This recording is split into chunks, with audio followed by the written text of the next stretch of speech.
Welcome to Meet the Press Now. I'm Chuck Todd, and thanks for streaming with us. An extremely consequential and volatile week in this country is coming to an end, as we're about to begin what could be an extremely consequential and volatile summer. Americans are fed up, and President Biden knows it. Just think about what's happened this week alone. We'll start with the January 6th committee. They showed us how close our government actually came to the brink in early 2021, as former President Trump and his allies pressured Mike Pence to overturn the results of a free and fair election and put Mike Pence's life in danger. The Federal Reserve made its largest single interest rate increase in nearly 3 decades, as the price Americans pay for nearly everything continues to soar, especially gas, which seemed to hit a record high every few days. On the hot button issue of guns, negotiators in Congress got close to a deal, but now are once again at a standstill. That could upset extremes on both sides.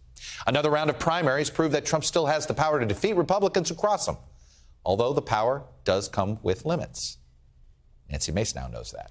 And all of that comes amid a period of extreme weather, flooding, destroying housing, forcing mass evacuations from Yellowstone National Park, drought worsened by climate change, pushing the Colorado River and its reservoirs to critical levels.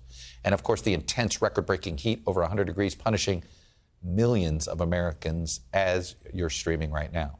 Plus, the U.S.-backed forces in Ukraine are losing more and more ground to Russians in the Donbas region, as one Ukrainian soldier called the war's current phase artillery ping pong. And we are days away from a Supreme Court decision on abortion rights that could change the fundamental rights for women in this country for decades.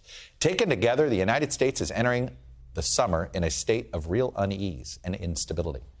President Biden is acknowledging the situation pretty frankly. In a rare interview, the president told the Associated Press, quote, "People are really down.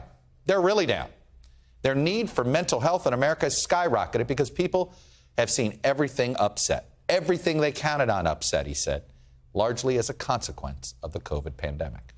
And when asked for a solution to these doldrums, the president urged Americans to be confident. Folks, everything the president said was true. But as president, it can be counterproductive to sometimes to be that honest in the face of, shall we call it, national malaise? Just ask President Carter. When the country is in a funk and everything feels out of control, voters want to know that their elected leaders can get things in control. Take a look at the USA Today Suffolk poll just out today. 71% of Americans say the country is on the wrong track. Just 16% say we're heading in the right direction. It's bad, and it's a sustained bad. We've been in this period for months. In reality, there is not a lot this president or any president can do to enact immediate change on things like extreme weather or inflation or even the war in Ukraine.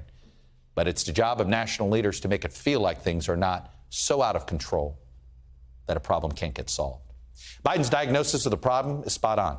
Americans are really down. By the way, they're also pretty angry about it.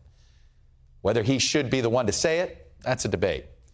He certainly should be the one working to get us out of it. As a result, there could be a leadership vacuum forming as the nation looks to someone to say things will get better. And if the president isn't careful, that someone won't be him.